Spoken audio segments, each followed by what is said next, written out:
Hey guys, welcome to Dad Talk. Got a very special and urgent episode for you this morning. I'm joined here with Dwayne Ward and the paternity fraud expert, Carnell Smith. Guys, he's been on Dad Talk numerous times before, and we're going to give you an update to the case about Brett Fairley that a lot of people have been following over on Instagram.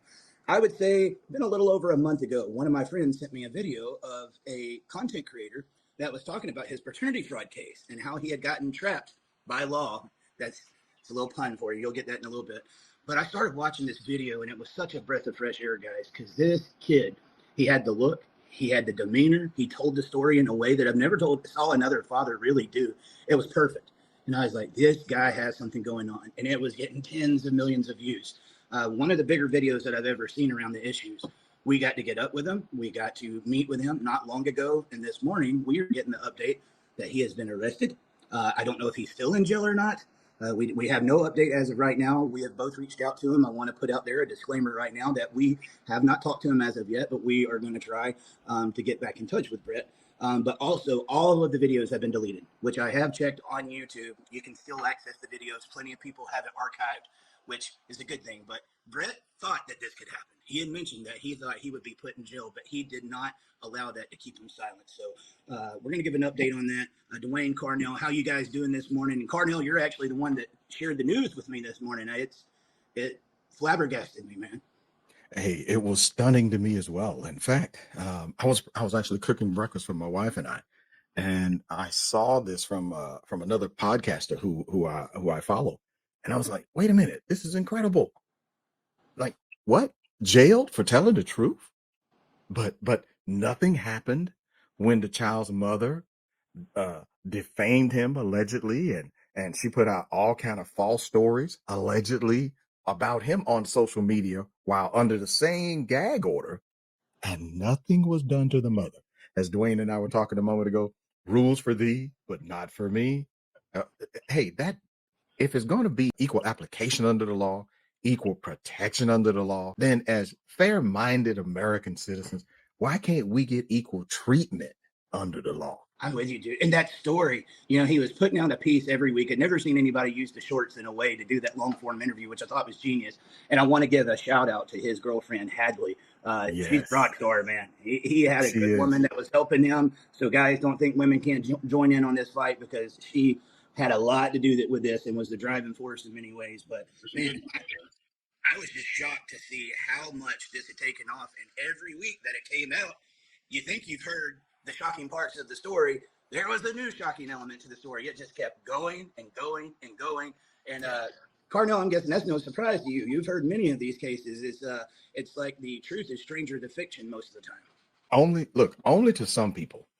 When you've come across an attorney being ordered to pay child support to his ex-wife when he has been confirmed as not the father of either child, the biological father is his ex-wife's co-worker, and he has been confirmed that he was sterile, that he didn't know. And the court decided in its great infinite wisdom, he had deeper pockets than the boyfriend. Now ask yourself this question. How could a married woman forget that she was married and that she wasn't supposed to take her clothes off and play the naked twister with some man who wasn't her husband? I don't know if she was bent over, twisted like a pretzel, whatever it was. She could not have forgotten she was married. But yet, it's amazing courts again and again don't believe in saying, wait a minute, this is the mother's fault. She went and had not one child, but two children with someone else. And in Brett's case, as he's unveiled the plot over these many series of his mini shorts. Apparently, this woman was pregnant by someone else before she even came to him, making the verbal claim, "I'm pregnant, and you the daddy."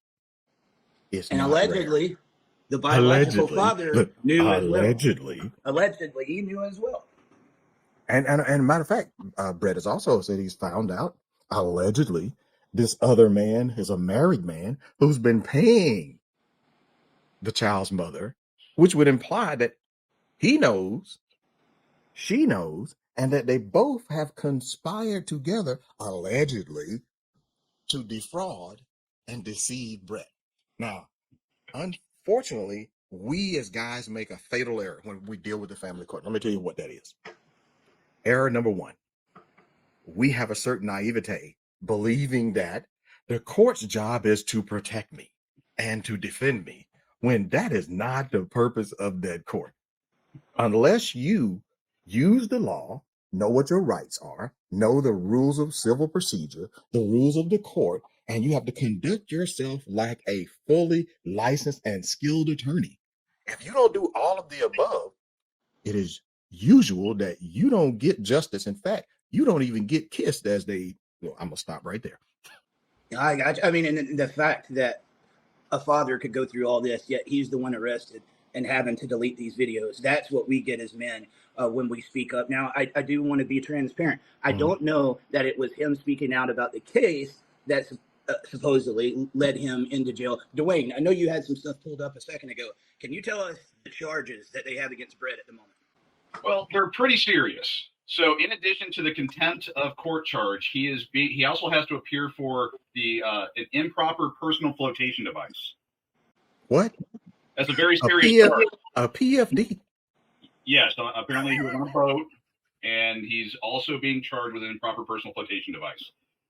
Personally, and that's an arrestable offense. That is horrible to not have your arm floaties on in the proper manner. Incredible. Nothing surprises me anymore, boys. No, nothing. Can we say overcharged? A little bit. Yeah. Just a skosh, right? That's what they say in the country. Skosh. Yeah. I'm not surprised, man. Skosh is something when they did this. I am not surprised because his story took off like a rocket, and that kid was doing everything right, man. But do you know what compelled him to do that, though? Oh, sure, but I want to hear what you think. What I believe has compelled him was the very same thing over 20 years ago when it happened to me. Yep. You face the court, you're the party telling the truth, and all you want is two things. Number one, let me go. Yeah. Brett had 2 DNA tests. One he did as a home kit, and the other as a court order test, which now proves the first test was accurate and correct in spite of the child's mother's claims. That's the judge calling you right now, telling you to be quiet. Not a chance. I'm under no jurisdiction, can't shut me up, and I will fully exercise my First Amendment right to free speech. And we are talking live here on Dad Talk today about Brett Fairley and the most heinous form of paternity fraud punishment by a court. They're going to smack him down and slap him down for daring to tell what happened to him. But the other part of this is this, as I said, happened with me also, was he just wanted to be, one, let go, two, give me back my property that I would have never surrendered had the truth been told in the beginning. And just think about this. Out of Brett and the child's mother, only one of them knew that either Brett was not the father with 100% certainty, or B, that there's multiple parties involved that could be the child's father, and she knowingly and willingly concealed that from Brett. And unless she can show me an affidavit that she provided to Brett at the time she claimed to him that I'm pregnant and the baby's yours, then she knowingly and willingly concealed information from Brett. In my opinion, allegedly, this constitutes legal fraud. You can Google or use ChatGPT and ask ChatGPT, what is the definition of legal fraud? You know, this is one of those things when the advocate sent me Brett's story and I was watching it that morning, the first thing I thought is, I have got to introduce him to Cornell Smith. Because for those of you that are familiar with Brett and his story, you know every single detail. He was coming out, putting the parts out. But Brett got ahead of this pretty early on. The child was pretty young. Cardell. About 2 or 3. For people that don't know, and I want them to hear your history, and this is why I wanted to make the connection. You paid 12 years in child support. 11. Or 11. Okay, 11 years in child support for a child that you found out wasn't yours. And when you took it to the courts, after proving that the child was not yours, they told you that you should have found out sooner and that you had to continue paying child support. Yes. In fact, they told me it's my fault that I didn't find out sooner. And and not trying to be a smart jerk, but I asked this question. Unless I had her under surveillance with my own private investigator, How would I know she was getting pregnant with another man in another state? She alone contained and knowingly concealed this information. And I asked this question: why doesn't the child's mother have an ethical, moral, legal, and fiscal duty to disclose in the best interest of her child all of the paternity candidates so that everybody that she can point to knows that there's 2 or 22 other guys that could be the dad? And in my polling of guys across the nation and over these past 20 plus years, every guy I've ever come across said, if I knew that my wife or girlfriend had been involved with 2 to 22 additional guys, there's no way in Hades you could get me to sign a document admitting to paternity. And that's why women don't tell. And why don't you provide that fun fact that you like to share about how many bites of the apple, as it were, it takes when men get paternity tested to find the actual father? I love that. I love this fact. Love this fact. Well, here it is. Here it is. The most that we've ever seen so far is one woman had to test 16 guys before she found the biological father. And what's amazing to me is, look, I don't begrudge her of having a generous sexual appetite. I don't begrudge her that, okay? But in terms of equality, if you're going to be big enough and adult enough to go out and do those things that are usually attributed to men, you got to be grown enough and a big enough girl to say, yeah, I did that, and I got to name them all, and I got to test them all until we get the truth. And the law should not permit a cloak of secrecy that allows the child's mother to duck behind and go, well, he didn't ask me if there was 20 other guys, so therefore I didn't tell him. That's bull feathers. What's the average? What's the average bites of the apple? Well, according to my consulting lab directors who provide the actual DNA test, they say it is not uncommon that they regularly test 5 to 6 guys to find the biological father. And then I interviewed some child support enforcement agents, and they said the same thing. So what does this tell Carnell Smith, the author of Trapped by Law? It tells me under no circumstances should a man or teenage boy sign a document before he has test results in his hands that confirm 99.99 mine. If it doesn't say that or higher, you should be worried. And in words of our former president, trust but verify. That's it. Love it, man. I mean, this is just, it's so upsetting because he has every right to tell his story. And the fact of the pain that he went through, and let's be real here, the pain that that child is going to go through when it finds out that it was put in the middle of all this. You know, the child didn't ask to be here. But the fact that allegedly she knew and went and concocted this big plan. And the crazy thing is, for people that have not been through this, they hear it. And again, the truth is stranger than fiction. These stories get crazy, guys. Brett Fairley is not uncommon. It's not rare. It is mind-blowing to you because it's the first time probably many of you have heard about this type of paternity fraud and the web of lies that comes with it, as Brett says. This is happening all the time. 1 out of 3 guys that take a paternity test in these cases find out they were not the father. 1 in 3 guys. That's a pretty damning statistic right there. And guess how many mothers are surprised by those results? I want to know how many of them are actually still in contact with the biological father. Oh, listen. This gets bad. This gets worse. Oh, I know. Since we're on this titillating point, the worst cases that I know about are paternity fraud victims are ordered to pay the biological father and the biological mother. I'm going to cite a story of a good friend his name is Doug from Michigan. He told a story. He gave me his story. I'm going to tell you what he found out. When the kid was about 6 years old, the kid told him that he had 2 daddies. Now, if you're a married man and you're playing games with your kid and your kid tells you he has 2 daddies, sound the alarm. Alert, alert, alert. Paternity fraud, predator, alert, alert. How could the boy know that somebody else was his mother has introduced him to his biological father while she's still married to her husband? The kid is calling his biological father daddy, and the kid with his chest out. I got me 2 daddies. I got double power. Now, we can't blame the kid on this. Now, the mother knew before she even got a DNA test. But my good friend, he didn't know till that kid told him, hey, I got two daddies. This leads him to go get a DNA test. DNA paternity test, which I like to call a DNA truth test, reveals the mother is a liar. Absolutely. Because when the paternity test comes back at 0.0%, that means he has never been the biological father, will never be the biological father. And I don't care if she click her heels 3 times and say she wish she was in Kansas.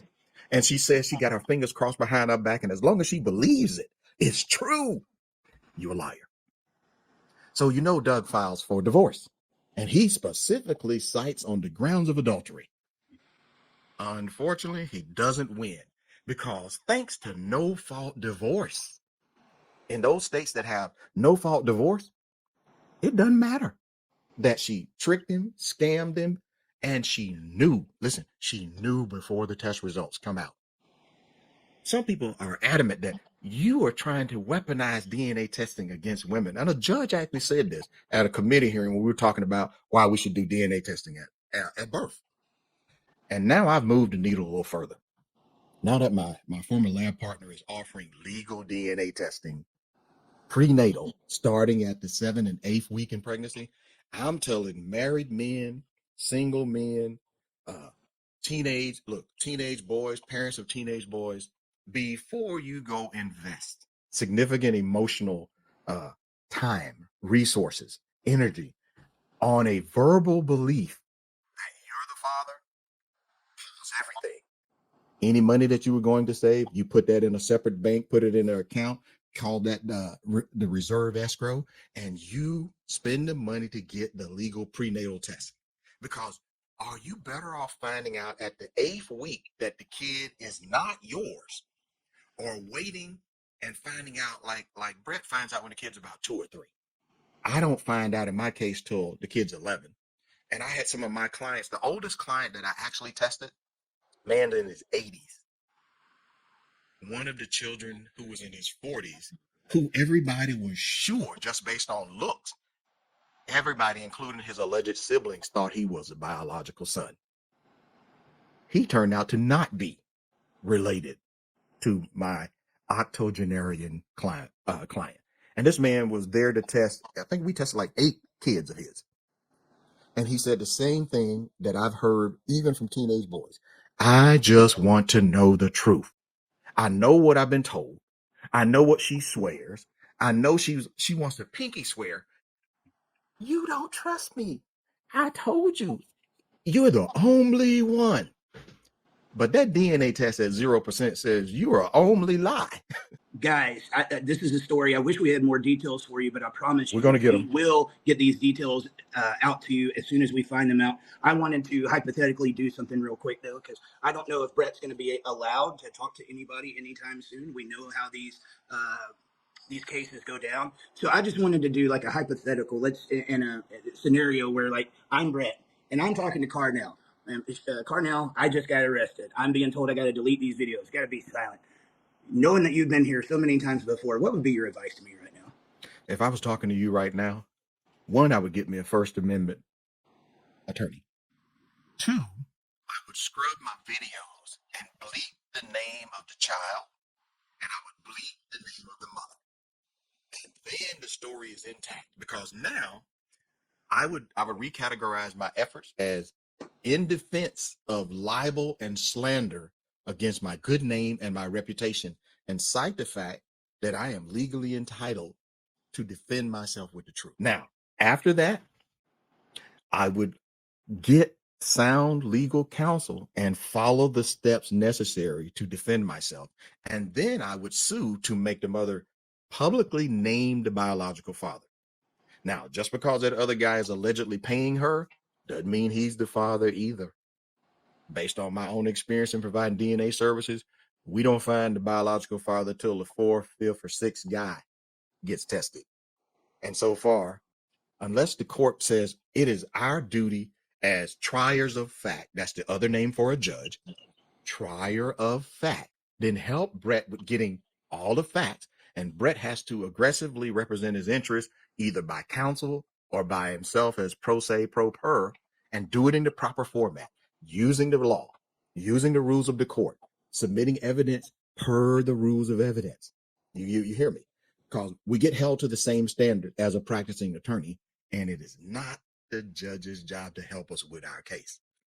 Now, given those things, I would sue for damages.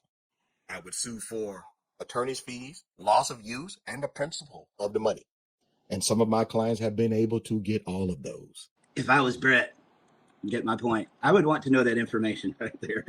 Carnell, really quickly, because we got to get out of here. If there is a victim of paternity fraud or somebody that suspects that they are, where can they find you? Hey, I'm Carnell Smith. I'm called the Paternity Coach. And all you got to remember is thepaternitycoach.com. paternitycoach.com. From there, you can book an appointment with me after you complete the intake application, and we'll have a complimentary consultation.